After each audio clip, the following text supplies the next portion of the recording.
자, 여러분 어제 PPI 나왔는데 이 PPI 결과 너무 충격적으로 나왔기 때문에 이런 식으로 급락이 나와버렸죠. 생산자 물가지수 별표 하나인데 아닙니다. 별표 정말 많이 달아줘야 됩니다. 예보가 4.9%, 컨센이 4.9%였는데 실측치가 6%나 떠버렸습니다. 자, 이게 뭐가 문제냐. 생산자 물가지수, 결국 물가가 얼마나 오르겠냐 이거고, 이렇기 때문에 인플레이션, 이를 계산할 수 있는 척도가 되어줍니다. 한 4% 오르겠거니 했는데 6%가 떠버렸기 때문에 인플레이션 위험도가 급증하면서 지금 시장의 리스크 오프 심리가 부각되고 있다. 자, 그런 상황 속에서 지금 뭐가 들어옵니까? 지금 가장 큰 이슈가 뭐죠? 신규 연준 의장 케빈 워시입니다. 자, 어떤 사람이냐? 트럼프가 추천했고, 그렇기 때문에 금리 인하 가능성을 주창하는 사람이며 기존 파월 체제보다는 크립토에 친화적인 사람이라고 평가를 합니다. 자, 하지만 지금 케빈 워시가 들어왔다고 금리 인하할 수 있는 상황이 아니게 되어버렸다는 거죠. 그런 생각들과 함께 급락이 쏟아지면서 우리가 기다리던 자리 여기 아니었습니까?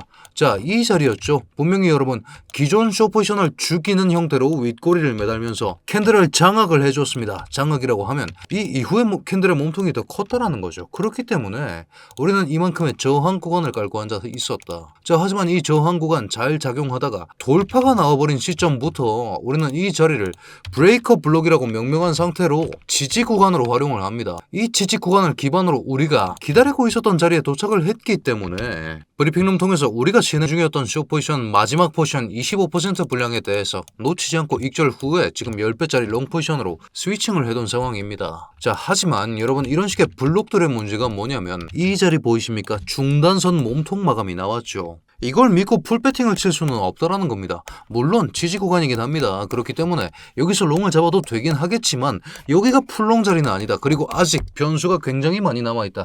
이런 생각을 기반으로 여러분들 오늘 반드시 알아두셔야 하는 사항들 제가 지금 준비해 왔으니까요. 좋아요 한 번씩만 부탁드리면서 이 내용 자세히 한번 들어보시죠.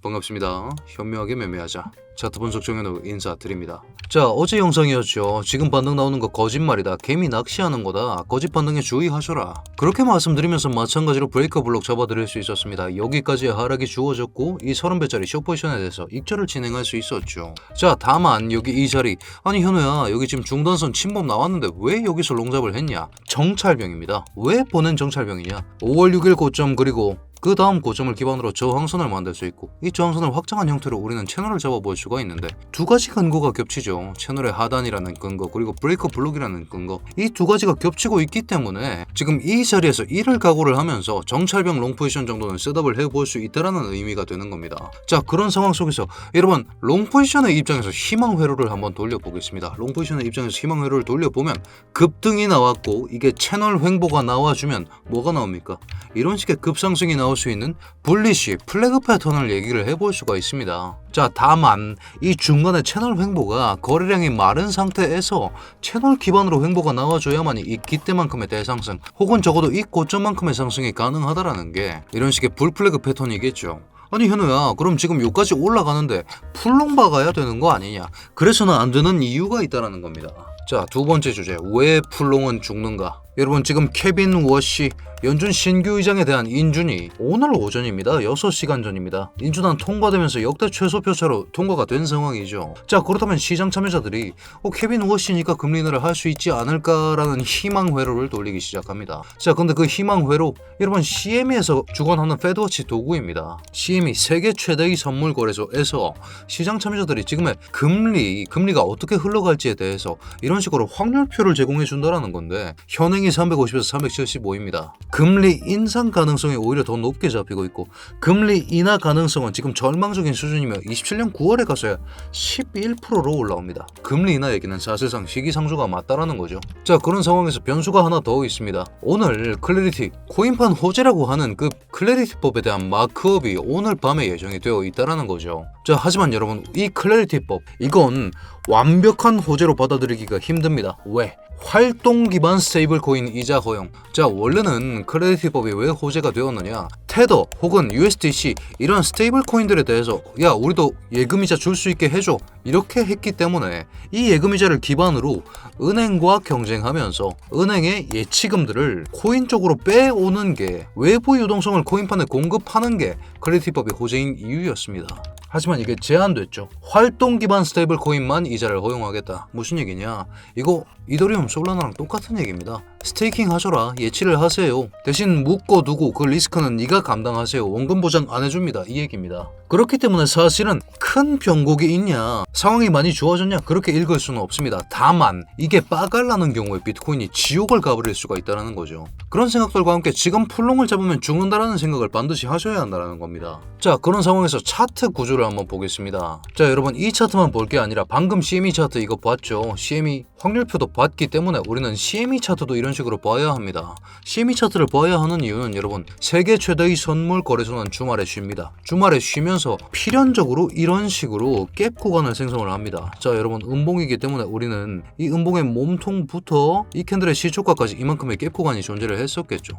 이 갭을 CME 차트는 항상 진행시키는 방향으로 가격이 진행을 해왔다. 자, 그렇다고 봤을 때 아래쪽에 존재하고 있는 이 갭 구간이 여전히 잔재하고 있다는 생각과 함께 이런 식의 갭 구간을 하나 설계를 해봅니다. 지금 아직 이 자리 안 채웠습니다. 그렇다는 것은 추가적인 하락의 가능성이 남아있다는 것이고, 지금 비트코인 차트를 개별로 봤을 때도 이 브레이커 블록이 중단선 맞고 죽어버렸기 때문에 이 브레이커 블록을 믿고 여기서 풀롱을 잡을 게 아니라 2차, 3차 백업 플랜까지 열어놔야 한다. 이런 말씀을 드리고 싶은 겁니다. 브리핑을 통해서도 이 내용 공유 드리면서 2차, 3차에서 제대로 받아볼 생각을 해야 되는 거고 아직까지 확정적으로 얘기할 수가 없다. 이렇게 말씀드린 바가 있었죠. 자, 그렇다면 2차는 어디로 보고 있는가? 여러분 이 캔들 하나 보겠습니다. 거래량이 튀었죠. 거래량이 튀면서 만들어진 이런 장대 양봉들은 세력이 만들었다고 판단을 하며 세력이 만들었기 때문에 가격이 급속도로 상승하면서 직전 거리와 직후 거리만큼의 갭 구간이 생성됩니다. 이런 구간의 이름을 우리가 FVG라고 하죠. 이 FVG 구간이 776부터 781까지 존재하고 있으며 이 구간이 지금 우리가 2차적으로 받아볼 수 있는 단단한 지지 구간으로서 기능을 한다는 것입니다. 자, 다만 오늘 클래리티가 빠갈이 나는 순간 이 자리 또한 뚫어버리면서 내려갈 가능성이 있기 때문에 지금부터는 정말 이런 자리들을 먼저 잡아둔 상황에서 내부 구조를 면밀하게 관측하고 이슈에 대응해야 되는 그런 장세이기 때문에 풀롱 잡지 마라 이렇게 제가 연보를 외고 있는 겁니다. 2차뿐만 아니죠. 3차까지 오픈해둬야 합니다. 3차를 오픈해둬야 하는 이유, 장대 연봉 뜨면서 마찬가지로 이런 식의 저항 FVG가 생성되었습니다. 아니 현우야 이거 뚫렸는데? 자, 봅시다. 여기까지 뚫렸습니다. 뚫렸으면 이 FVG는 없어졌다라고 판단을 하는데 없어진 상황에서 가격이 진행을 하면서 고점을 뚫어버렸습니다. 이런 경우에 우리가 이 구간의 이름을 IFVG, 뒤집혀진 FVG, 기능이 바뀐 FVG라고 하면서 이 자리까지 지지 구간으로 활용을 합니다. 이런 구간, 지금 이 자리가 762부터 769까지 존재하고 있기 때문에 이런 자리까지 빠질 가능성도 생각해 두면서 2차, 3차까지 대비를 해둬야 하는 그런 장세가 나오고 있다는 생각과 함께 면밀하게 대응을 해야 되는, 목숨을 걸어야 하는 그런 장세다. 이런 강조를 드리고 싶습니다. 자, 이미 변수가 너무 많은 상황인데 좋게 보자면 여러분 나스닥 차트 한번 보겠습니다. 나스닥 차트가 지금 주봉상에서 초장기 추세선입니다. 고점 나왔죠. 고점 나왔습니다. 이 두 가지 고점 25년 2월 고점입니다. 25년 2월 고점에 대해서 이런 식으로 저항선 설계해 보았을 때 여기 이 자리입니다. 맞았죠. 맞고 나서 여러분 죽는 사이즈가 나오면서 조정이 나왔는데 쌍고 찍고 죽나 PPI 결과치 나왔으니까 죽나 싶었습니다. 4시간 봉입니다. 근데 또 뚫어버렸죠. 뚫고 나서 지금 리테스트 해주고 있는 상황입니다. 리테스트 실패하고 무너져 버릴지 아닐지 지금부터 봐야 하는 게 나스닥 차트, 그리고 클래리티 마크업이 어떻게 통과되는가, 그리고 트럼프가 지금 중국에 날아가 있는데 이거 어떻게 될 것인가, 이 세 가지를 보면서 매매해야 되기 때문에 대응에 목숨을 걸어야 하는 시기다. 다만 이런 시기상에서 지금 숏을 잡기에는 가격 구조적 관점에서 손익이 맞지 않기 때문에 죽어도 롱 잡고 죽어야 된다. 그런 관점들과 함께 이런 자리 내부에서 어떻게 반응이 나오는지 면밀하게 대응하는 것이 가장 중요한 시기다. 이런 말씀을 드리고 싶은 것이죠. 자, 오늘 브리핑을 요약해보자면 변수는 PPI 기반 급락이 나오면서 금리 인하가 불가된 상황에서 케빈 워시 신규 연준 의장에 대한 가결안이 선포되었습니다. 그런 상황에서 트럼프가 지금 중국 날라가 있는 상황이고 클래리티 마크업까지 예정이 되어 있습니다. 미친 변수가 지금 4가지입니다. 그런 상황에서 차트 상황 살펴봤더니 회선이 CME 갭이 잔재해 있습니다. 782에서 7899 구간까지 하락이 추가적으로 나올 수 있다는 겁니다. 지금 이 4시간 채널 하단 여기에 맞고 지금 반등 쳐주는 그림인지 아닌지 그 누구도 확언할 수 없습니다. 단언할 수 없습니다. 여기까지 빠질 가능성이 높다라고 생각하고 있습니다. 여기를 받쳐주고 있었던 이 브레이크업 블록에 대한 회선이 이미 가해진 상황이기 때문에 이것 믿고 풀롱 잡아서는 절대 안 된다라고 말씀드리고 있는 것이고, 숏을 타기엔 불리합니다. 그렇다고 롱을 마음 편히 탈 수 있냐? 못합니다. 이슈가 많기 때문에. 그렇기 때문에 여러분 지금 장세는 대응이 그 무엇보다 중요하다라고 강조드리면서 2차 3차 잡을 준비도 해놓으셔라, 이렇게 강조드릴 수 있겠습니다. 지금은 정찰병 롱 구간이다, 이렇게 마무리를 해드릴 수가 있을 것 같습니다. 여러분 오늘 분석도 마음에 드셨다면 댓글로 굿 한 글자씩만 부탁드리면서, 하이리터님, 소금님 너무 감사드립니다. 제가 댓글 확인을 못하고 있었네요. 제 채널 키우는데도 큰 도움이 되고 영상 찍는데도 큰 힘이 되니까 댓글까지 하나 부탁드리면서, 여러분들 확인하셔야 하는 사항들은 제가 브리핑을 통해서 지속적으로 업데이트해드리는 것으로 정리하겠습니다. 자, 그렇다면 차트 분석 정연의 구독자 여러분들 모두 성투하는 좋은 하루 되시길 바라겠습니다.